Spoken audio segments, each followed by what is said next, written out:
अस्सलाम वालेकुम dear students, मैं हूं आपका instructor Ali Hasan. Last time हम लोग डिस्कस कर रहे थे कैरियर्स इन बायोलॉजी के बायोलॉजी पढ़कर आप कौन कौन से कैरियर्स जो है वो अडॉप्ट कर सकते हैं आफ्टर एफएससी। तो उसमें कुछ कैरियर्स हमने डिस्कस किए थे और कुछ आज जो है वो हम डिस्कस करेंगे। तो हमारे पास आज का जो कैरियर है वो है हॉर्टिकल्चर। हॉर्टिकल्चर हमारे पास क्या है? आर्ट ऑफ गार्डनिंग यानी बागबानी करना। ये हमारे पास क्या कहलाता है? हॉर्टिकल्चर कहलाता है। यानी आपने बागबानी करनी है, किस तरह बाग को मेंटेन रखा जाता है, किस तरह बाग की सेटिंग की जाती है। अगर आपने उसके अंदर पौधे लगा रखे हैं तो उनको पौधों को किस तरह से बेहतर रखा जा सकता है, ये सारा आपके पास बागबानी कहलाता है। और बायोलॉजी की जिस कैरियर में इसको पढ़ा जाता है वो आपके पास कहलाता है हॉर्टिकल्चर। और ऐसे पर्सन जो हॉर्टिकल्चर में स्पेशलिस्ट होते हैं, मास्टर होते हैं, उनको हम नाम देते हैं हॉर्टिकल्चरिस्ट। तो हम यहाँ इसकी डेफिनेशन लिख देते हैं, ये फिर आपको आगे भी यूज आती रहेगी। तो हॉर्टिकल्चरिस्ट पर्सन्स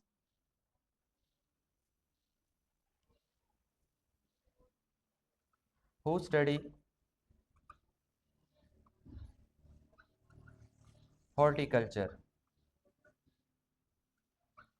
हॉर्टिकल्चर को जो पढ़ते हैं, हॉर्टिकल्चर के बारे में जो स्टडी करते हैं, उनको हम नाम देते हैं हॉर्टिकल्चरिस्ट का। अब हॉर्टिकल्चरिस्ट क्या काम करता है, उसकी क्या जॉब्स होती हैं, अब उसने जो है स्पेशलाइजेशन तो कर ली, उसमें वो क्या सीखता है? तो हॉर्टिकल्चरिस्ट सबसे पहले उसमें ये सीखता है हाउ आई कल्टीवेट फ्रूट, कि मैं फ्रूट किस तरह से कल्टीवेट कर सकता हूँ। इन प्रीवियस लेक्चर हमने एग्रीकल्चर के बारे में पढ़ा, जिसमें मैंने आपको बताया था कल्चर का जो वर्ड है वो कल्टीवेट के लिए यूज किया जाता है, किसी चीज को हम किस तरह से काश्त करते हैं। तो इसमें हॉर्टिकल्चरिस्ट ये सीखते हैं, ये पढ़ते हैं कि हम फ्रूट, हम फल किस तरह से जो है काश्त करते हैं, उनकी क्वालिटी को किस तरह से इम्प्रूव कर सकते हैं, उनकी क्वालिटी किस तरह से अच्छी कर सकते हैं। उसके बाद वेजिटेबल, कि हमने सब्जियां किस तरह उगानी है, उनकी पैदावार किस तरह से अच्छी लेनी है, उनको किस तरह से अच्छी क्वालिटी का जो है वो पैदा करना है। उसके बाद फ्लावर्स, फूल। और ऑर्नामेंटल प्लांट्स कहा जाता है ऐसे पौधे जो हम सजावट के लिए इस्तेमाल करते हैं, उनको हम नाम देते हैं ऑर्नामेंटल प्लांट्स का। इसके अलावा जो हॉर्टिकल्चरिस्ट में जो आपके पास जॉब्स आती हैं, उसमें आप अक्सर ये देखें कि जब भी आपके पास स्प्रिंग सीजन आता है, मौसम बहार आता है, फ्लावर एग्जीबिशन होती है, फूलों की नुमाइश लगती है, तो उसमें आप देखेंगे किस तरह से उन्होंने फ्लावर्स को अरेंज करके रखा होता है ताकि लोगों के लिए वो अट्रैक्टिव बने। तो ये भी आपके पास कौन करते हैं? हॉर्टिकल्चरिस्ट करते हैं। तो इन शॉर्ट, हॉर्टिकल्चर आपके पास क्या है? एक ऐसा प्रोफेशन होता है जिसमें हम बागबानी के बारे में सीखते हैं कि हम किस तरह से बागात की हिफाजत कर सकते हैं और किस तरह से बागों को हम मैनेज करके रख सकते हैं ताकि हम ज्यादा से ज्यादा उससे जो है वो अर्निंग हासिल कर सकें। उसके बाद नेक्स्ट हमारे पास जो प्रोफेशन आता है, कैरियर है, वो आपके पास है फॉरेस्ट्री, यानी जंगलात के बारे में मुताला करना, जो आजकल तो बहुत ज्यादा कम होते जा रहे हैं और बड़ी तेजी से कम होते जा रहे हैं।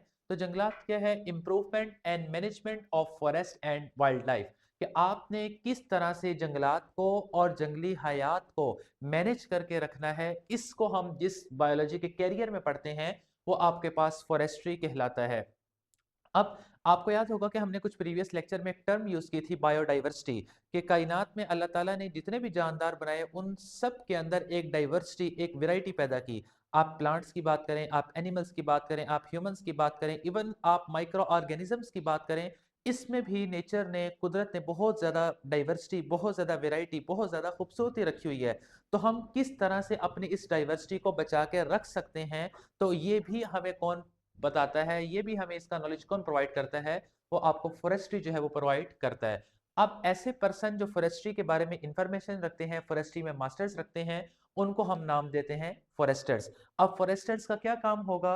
सबसे पहला उनका काम होगा manage, and second one conserve forest and wild life, कि हम किस तरह से अपनी वाइल्ड लाइफ को और अपने फॉरेस्ट को कंजर्व करके जो है वो रख सकते हैं।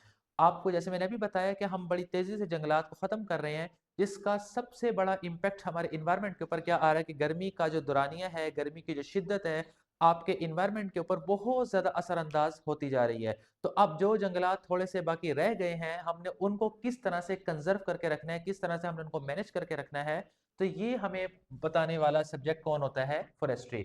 उसके बाद हमारे पास नेक्स्ट आता है फार्मिंग। फार्मिंग क्या है? Maintenance and development of farms, कि आपने डिफरेंट फार्म्स की किस तरह से मेंटेनेंस रखनी है, किस तरह से डेवलपमेंट करनी है, ये चीज आपके पास कहलाती है फार्मिंग।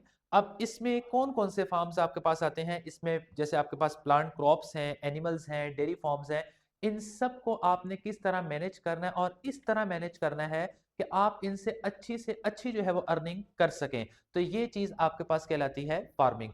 उसके बाद नेक्स्ट हमारे पास है biotechnology. This is a very, very most important short question और इससे पहले भी हमने जो प्रीवियस टॉपिक पढ़ा था, उसमें भी बायोटेक्नोलॉजी आया था। तो आप ये वाला चाहे ये कर सकते हैं, वो पीछे वाली डेफिनेशन याद करना चाहें वो कर सकते हैं, तो इसमें कोई वो नहीं है। लेकिन ये definition examination point of view से, शॉर्ट क्वेश्चन के पॉइंट ऑफ व्यू से बहुत ही ज़्यादा जो है वो इम्पोर्टेंट है और लाज़मी तौर पर पूछी जाती है। तो बायोटेक्नोलॉजी क्या है? ये 2 वर्ड्स हमारे पास हैं। First of all we have bio which means life and technology means scientific method.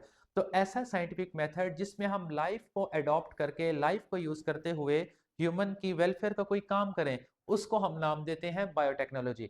अब यहाँ पर जो लाइफ से मुराद है वो माइक्रो ऑर्गेनिजम्स की लाइफ है, बैक्टीरिया की लाइफ है, फंजाई की लाइफ है, यानी आपने इन माइक्रोब्स को यूज करना है और ऐसी यूजफुल, ऐसी बेनिफिशियल प्रोडक्ट्स बनानी है जो ह्यूमंस के लिए क्या हो, बेनिफिशियल हो। तो ये वो डेफिनेशन बुक में आपके लिखते हैं, use of living organism to make products for the welfare of mankind, कि आपने डिफरेंट लिविंग ऑर्गेनिज्म को यूज करना है और डिफरेंट डिफरेंट प्रोडक्ट्स बनानी है ताकि हम इंसानियत की फलाह बहबूद का कोई अच्छा काम कर सकें। तो ये चीज़ आपके पास कहलाती है बायोटेक्नोलॉजी। और फिर से वही बात आ जाती है कि वो पर्सन जो बायोटेक्नोलॉजी को पढ़ते हैं उनको हम नाम देते हैं बायोटेक्नोलॉजिस्ट। और बायोटेक्नोलॉजिस्ट डिफरेंट किस्म के बायोलॉजिकल प्रोसेसेस को पढ़ते हैं।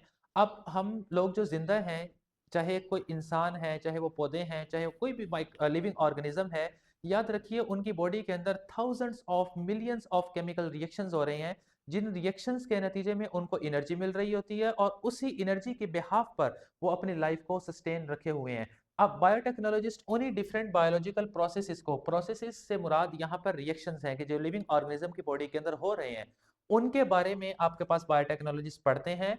अब क्या उनके बारे में पढ़कर वो काम क्या करेंगे? सबसे पहले डेवलपमेंट ऑफ डिफरेंट प्रोडक्ट्स के, डिफरेंट किस्म के प्रोडक्ट्स जो है वो बनवाना स्टार्ट करते हैं। अब ये हमारे पास एक बहुत ज़्यादा ब्रॉड टर्म है कि अगर आप प्लांट्स के अंदर बात कर रहे हैं तो प्लांट्स के अंदर डिफरेंट प्रोडक्ट्स बनवाई जाएंगी। अब प्लांट्स के अंदर जो डिफरेंट प्रोडक्ट्स बनवाई जाएंगी वो प्रोडक्ट्स होंगी जो प्लांट की ग्रोथ के लिए बहुत ज़्यादा ज़रूरी होंगी। जैसे कि आपने इंजाइम बनवा दिए, आपने उसके अंदर हार्मोन्स बनवा दिए, या आपने उसके अंदर एक ऐसा मैकेनिज्म डेवलप कर दिया कि प्लांट अपने आसपास सराउंडिंग में जितने भी पैथोजन है, यानी हर वो चीज़ जो प्लांट को डैमेज कर सकती है, प्लांट खुद अप उनके खिलाफ अपने लिए जो है वो डिफेंस पैदा कर सकता है। तो इस किस्म के प्रोडक्ट जो है वो बनवा सकते हैं। उसके बाद डिफरेंट किस्म की टेक्नोलॉजी डेवलप कर सकते हैं। वो टेक्नोलॉजी आपको आपके इन्वायरमेंट को सेफ रखने में हेल्प मिल सकती है। वो टेक्नोलॉजी आपको आपकी जो है एग्रीकल्चर को इम्प्रूव करने में, एग्रीकल्चर को मैनेज करने में जो है वो हेल्प मिल सकती है। उसके बाद last and also very important, forensic, जो कि बहुत ज़्यादा लेटेस्ट भी है, कि आप फोरेंसिक साइंस में हम ये पढ़ते हैं कि किस तरह से हम प्रिंसिपल ऑफ साइंसेस को, साइंस को यूज़ करते हुए हम क्रिमिनल्स की इन्वेस्टिगेशंस करते हैं। कि आप देखें कहीं पर कोई रॉबरी हो गई या कोई मर्डर हो गया, तो जो भी मर्डर करने वाला होगा, जिसको हम मर्डरर कहते हैं, वो होगा, या कोई रॉबर होगा, वो अपने हाथ के निशान, अपने फिंगरप्रिंट्स कहीं छोड़ जाएगा। तो उन फिंगरप्रिंट्स की मदद से हम उस क्रिमिनल तक या उस चोर तक जो है वो पहुंच सकते हैं। तो क्यों? क्योंकि उसका डीएनए आपके पास सारी इंफॉर्मेशन उस इंसान के बारे में जो है वो प्रोवाइड कर देगा। ये नेक्स्ट कमिंग टॉपिक आएंगे तो उसमें हम देखेंगे कि किस तरह से हम फोरेंसिक साइंस के जरिए से डिफरेंट आपके पास क्रिमिनल्स को या डिफरेंट क्रिमिनल इन्वेस्टिगेशन जो है वो करते हैं। तो बेटा ये था हमारा आज का लेक्चर, जिसमें हमने कैरियर्स इन बायोलॉजी के बारे में पढ़ा कि कौन कौन से कैरियर जो है वो बायोलॉजी के अंदर आते हैं और कौन कौन से कैरियर पढ़कर आप कौन कौन सी उसमें स्पेशलाइजेशन जो है वो कर सकते हैं। तो होप सो कि आपको हमारा ये लेक्चर अच्छा लगा होगा। अगर ये लेक्चर आपको अच्छा लगा तो काइंडली इसको शेयर भी करें, सब्सक्राइब भी करें। अगर कोई आपको क्वेश्चन हो, कोई प्रॉब्लम हो, देन आप कमेंट सेक्शन में पूछ सकते हैं। आज के लिए इतना ही। थैंक यू एंड अल्लाह हाफिज़।